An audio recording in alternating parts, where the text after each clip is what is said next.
ইহুদি ও নাসরাগণ বলিল যে, আমাদের ও মুসলমানদের কেবলা, আমাদের ও মুসলমানদের কেবলা যখন এক, তখন আমরা কি করিয়া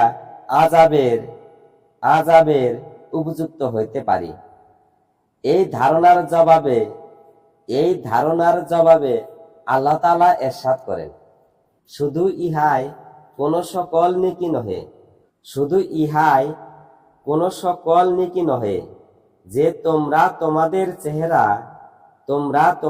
চেহারা পূর্বমুখী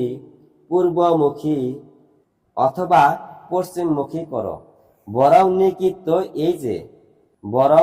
তো এই যে আল্লাহ তাআলার সত্তা ও গুণাবলীর উপর দৃঢ় বিশ্বাস রাখে এবং এমনি ভাবে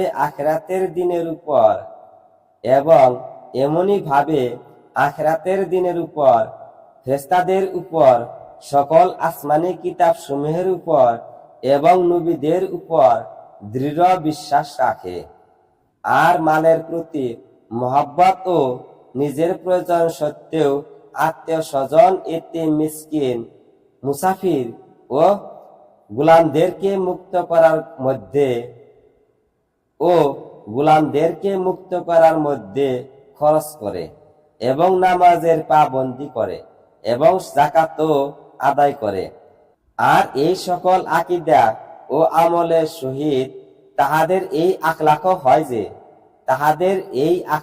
হয় যে যখন তাহারা কোনো শরীয়তসম্মত কাজের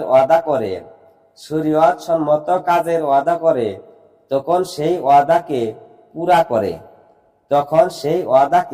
পুরা করে এবং তাহারা অভাব অনটনে, অসুস্থতায় ও যুদ্ধের কঠিন অবস্থায় ধীর স্থির থাকে। ইহারাই সত্যবাদী লোক এবং ইহারাই খোদা ভীরু। সূরা বাকারা 177 নম্বর আয়াত।